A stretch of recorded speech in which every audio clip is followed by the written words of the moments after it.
As you can see, we've got Brad Mater from Must Not Kill back in the studio here. What's up, dude? Howdy. You've been playing for how long now?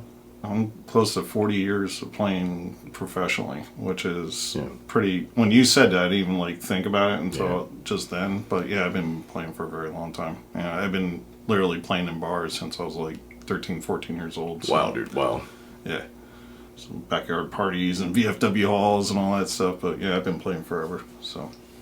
What would you tell people, though? Like, what's your first, your first advice, I guess, to help people get to that next level, whether they're starting out or whether they've been playing for a while but they feel stuck? I know a lot of you guys watching, sometimes you just feel stuck. You're like, man, how do I get over this hump? Just get inspired to play. I mean, get inspired by either something you're listening to or something you're thinking of creatively. And then just, try to apply that with your everyday playing. I mean, you can't get around with the basics. So, I mean, you always got to, start doing your little scales to warm up and all that stuff. It really helps.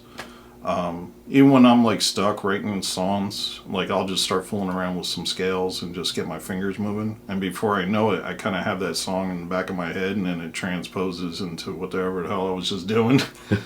Before you know it, you're writing metal songs like we just did. So I mean, it was awesome, man. Yeah. Now, one big question I have, dude, and you and I were talking about this, and you guys have heard me recently talk about this, and this is very interesting.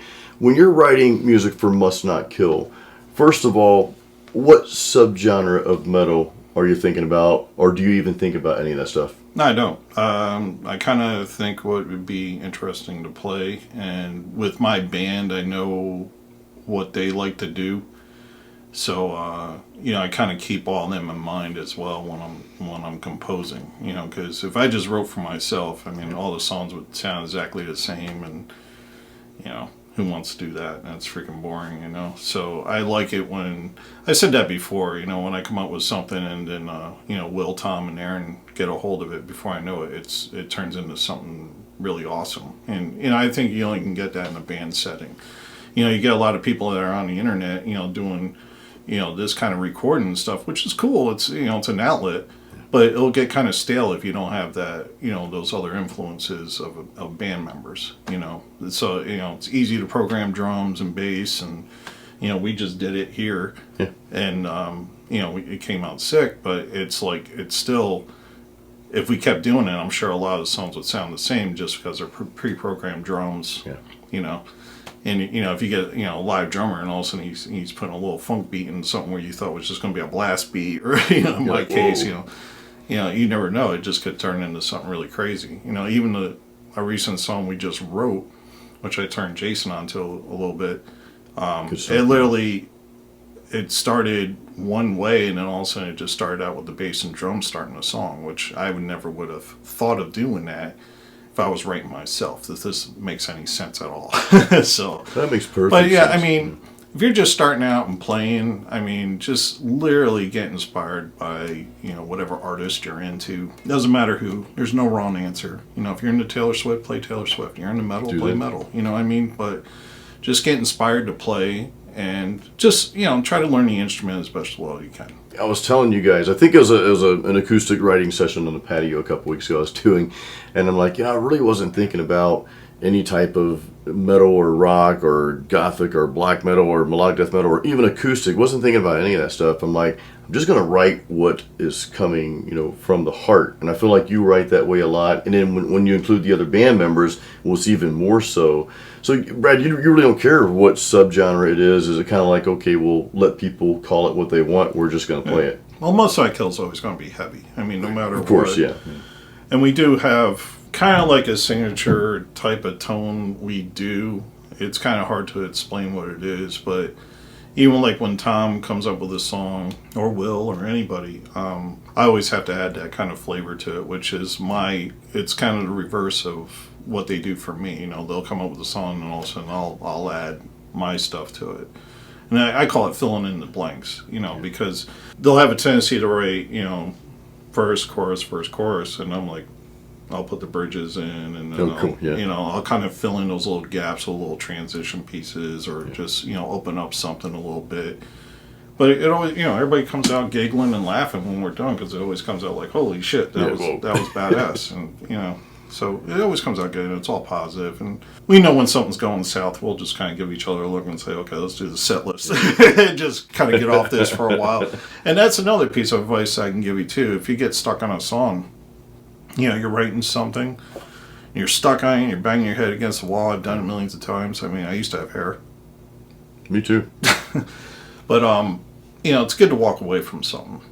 Just put it on the shelf. Just walk away from it and either play something else, or me, I'll just, freaking go, watch Netflix, or, go play a video game or anything else to get my mind off it. And before I know it, it'll just pop in my head and be like, oh, wait, I know how to figure this out now. So that's awesome. When you get frustrated, nothing's ever going to get done right. So you just walk away from it. That is true. That's such good advice. Sometimes you will just keep nailing away and you damage the wood by doing so, right? Yeah, and it absolutely. just kind of snowballs. Now, last thing, I've got this Dean guitar, dude.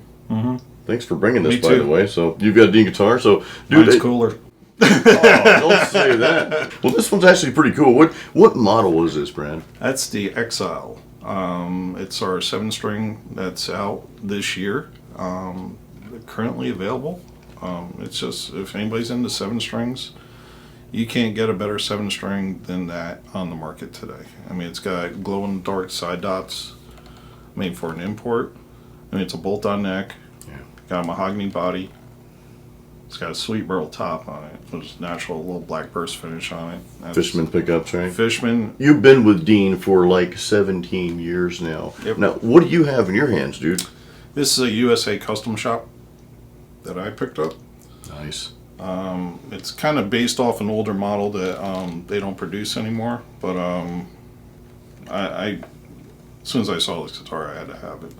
But it's got a natural scrape maple binding on it. So it's actually the wood binding, or it's actually the wood top you see there, but it's, it's left bare, so it's like binding. Got Fishmans in it. The modern. Got a 24 fret reverse headstock. Got the reverse shark inlays. Just bad to the bone, baby. That's a cool guitar, man. Yeah. This is only like the, believe it or not, I think like second or third black guitar I've ever owned. I've never owned like black guitars. I've always gone like with like crazy finishes like that. I like this, man. This is kind of growing on me a little bit. This is not mine, by the way, but it could be at some point. I'm considering this, or I'm considering maybe even a custom shop. So real quick, guys, 2 things. You may have seen our Dean tour at the factory that Brad got me into. If you haven't seen that yet, it's pretty cool. Check that out over here. Now, do follow Must Not Kill. You guys have a YouTube channel, so I'll put a video to one of their latest videos up there for you. Check that out. Brad, thanks so much, dude. Appreciate you, man. I got the pick. Guys, keep it metal and keep playing music. That's right.